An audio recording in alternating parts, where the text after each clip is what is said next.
할렐루야. 오늘 고린도전서 14장 23절에서 25절까지 말씀을 함께 봤습니다.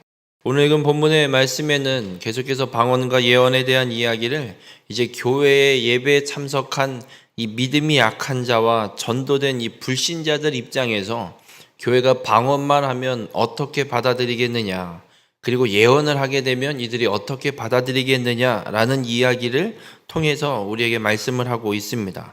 오늘 이 말씀을 통해서 우리 모든 성도님들이 한 영혼이라도 세워지는 예언을 하는 더 큰 은사를 사모하는 우리 모든 성도님들이 되시길 주님의 이름으로 축원합니다. 오늘 본문 23절에는 그러므로 온 교회가 함께 모여 이렇게 시작을 합니다. 그래서 오늘 본문에 말씀하고 있는 상황은 그냥 개인적인 모임이 아니라 온 교회가 다 모이는 주일 예배와 같은 그런 공적인 모임, 정기적인 예배의 상황 가운데 교회가 방언을 하거나 예언을 할 때 어떤 일이 일어나겠는지를 이야기하고 있습니다. 그리고 23절에 이 알지 못하는 자들에 대한 말씀은 교회에 다니고 있지만 이제 믿음이 막 성장하기 시작하는 초신자의 사람들, 그리고 믿음이 약한 자들을 표현하는 말이고, 믿지 아니하는 자들은 예배에 전도돼서 오늘 처음 교회에 나온 아예 예수를 믿지 않는 자들도 이 예배의 자리에 나올 수 있습니다. 그래서 믿음이 약하고 아직 믿음이 없는 자들이 예배에 참석하는 상황이 분명히 있는데, 그런 상황에 방언만 해대면 이 사람들이 어떻게 반응할 것인지를 이야기합니다. 여러분, 우리가 한번 그냥 상식적으로 생각을 해보겠습니다. 지금 이 예배 시간에, 이 새벽 기도의 시간에 제가 이렇게 한국말로 설교를 하지 않고 영어로 설교를 한다면 여러분이 알아들으시겠습니까? 못 알아듣습니다. 그럼 똑같습니다. 그런 예배의 시간 가운데, 공적인 예배의 시간에 믿음이 약한 자, 불신자들도 처음 교회에 전도돼서 예배를 드릴 텐데, 거기에서 방언으로 알아듣지도 못하는 말만 온 성도들이 모여갖고 떠들고 방언으로만 말하고 앉아있으면 이들 입장에서는 이게 지금 뭐 하는 건가? 차라리 다른 나라 말을 하면 다른 나라 말로 예배를 드리나 보다 이렇게라도 이해하겠지만, 전혀 알아들을 수 없는 방언이기 때문에 이 사람들은 어떻게 이해를 하냐면 이것들이 다 미쳤나, 뭐 이런 말만 하고 있나. 그래서 본문에도 너희를 미쳤다 하지 아니하겠느냐라고 이야기를 합니다. 교회에 덕을 세우라고 주신 은사인데 공예배 시간에 자기의 덕을 세우기 위해서 방언만 해대면 믿지 않는 자들, 초신자들에게는 오히려 이것이 교회가 미쳤다라고, 이 사람들이 미쳐있는 모임이라고, 하나님이 미쳤나 보라고, 알아듣지 못하는 말만 떠든다고 이렇게 될 것을 바울이 묻고 있습니다.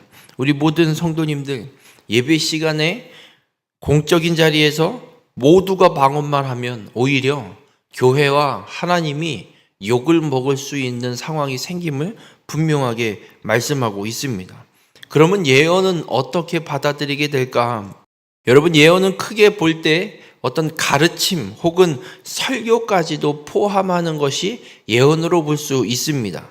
그래서 오늘 본문 24절에는 다 예언을 하면 믿지 아니하는 자들이나 알지 못하는 자들이 들어와서 모든 사람에게 책망을 들으며 모든 사람에게 판단을 받고 말씀합니다. 믿지 아니하는 자, 알지 못하는 자는 23절에서 말씀드린 것처럼 똑같은 개념으로 보시면 되고, 이 책망이라는 말은 개인적으로나 공개적으로 죄를 보여주어 부끄럽게 하며 회개를 촉구한다라는 의미를 갖고 있습니다. 그래서 뭔가 드러나다라는 뜻의 단어를 사용하고 있습니다. 그래서 책망하다라는 게 혼낸다 이런 개념이 아니라 예언을 통해서 그 예언을 듣는 자들이, 믿지 않는 자들이나 알지 못하는 자들이 그 예언을 들을 때 내가 지나온 나의 삶의 모습이 어떤 것이었는지를 깨닫게 되는 역사를 이야기하고 있습니다. 그리고 이 판단을 받고는 무엇을 향하여라는 전치사와 그 판단하다, 조사하다라는 동사가 합성되어서 만들어진 단어로 이 철저하게 판단하다, 자세하게 조사하다라는 뜻을 지닌 수동태로 기록이 되고 있습니다. 그래서 예언은 모든 걸 다 드러나게 합니다. 그 사람의 생활, 그 사람이 살아왔던 지나온 과거의 삶의 어떤 생각과 갖고 있었던 의도, 이것들을 다 드러내게 하는 것이 예언임을 말씀하고 있습니다. 그러면서 25절에 그 마음의 숨은 일들이 드러나게 되므로 엎드려 하나님께 경배하며 하나님이 참으로 너희 가운데 계신다 전파하리라 라고 이야기합니다.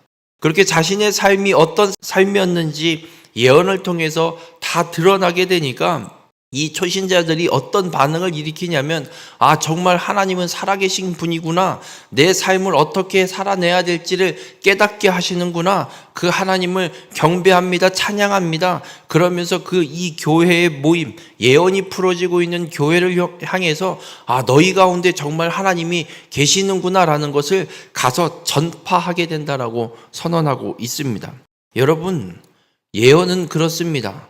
온 교회가 모여서 예배를 드릴 때 방언이 아니라 모두가 예언을 하고 있다면, 그렇게 하나님의 뜻을 깨달아서 혹은 하나님의 말씀에 계시된 이 말씀 가운데 하나님이 깨닫게 하시는 그 모든 일들을 서로 이야기하고 전파하고 선언하게 될 때, 초신자들이나 믿음이 약한 자들, 믿지 않는 자들이 그 예배 자리에서는 어떤 반응을 일으키느냐, 아, 정말 내가 살아온 삶이 잘못된 삶이었구나, 이 말씀대로, 들려진 말씀대로 내가 삶을 고쳐야 되겠구나, 하나님을 믿고 구원받은 자로 살아야겠구나, 분명히 그 삶이 하나님을 찬양하고 예배하는 삶으로 변화되고 나가서 하나님이 이 교회, 이 모임에는 분명히 계십니다라고 오히려 증거하게 된다라고, 고백하게 된다라고 분명하게 이야기하고 있습니다. 여러분, 예언은 이런 겁니다. 이런 역사가 어디에서 또 일어났었냐면, 다니엘서 2장에 보면 느부갓네살 왕이 꿈을 꿉니다. 그래서 이 꿈을 이야기하지도 않고 나라의 모든 술사를 모아놓고 꿈 내용과 함께 이 꿈을 해석해내라고 명령합니다. 근데 해석해내지 못하고 아무도 대답을 못해서 그 술사들을 다 죽이려고 할 때, 이 다니엘이 왕궁이 급하게 움직이는 걸 보고 교육을 받고 있는 시기였는데, 왕궁 대신들에게 물어서 하나님 앞에 기도하고 시간을 벌어서, 그리고 기도하고 가서 느부갓네살 왕 앞에 서게 되고, 그 꿈 내용이 무엇인지를 다 이야기하기 이전에 그 꿈을 왜 꾸게 됐는지부터 이야기를 합니다. 꿈 내용도 얘기 안 하고, 당신 왕이 이 꿈을 꾸신 이유는 이런 상황에 이 생각을 갖고 있기 때문에 이 꿈을 꾼 거고, 그러면서 꿈 내용을 이야기하고 그 꿈에 대한 내용을 다 해석해 줍니다. 그 해석을 다 들은 느부갓네살 왕이 뭐라고 대답을 하냐면, 왕이 대답하여 다니엘에게 이르되 너희 하나님은 참으로 모든 신들의 신이시요 모든 왕의 주제시로다. 내가 능히 이 은밀한 것을 나타내었으니 내 하나님은 또 은밀한 것을 나타내시는 이시로다 라고 고백합니다. 여러분, 느부갓네살 왕은 하나님 신경도 안 쓰는 왕입니다.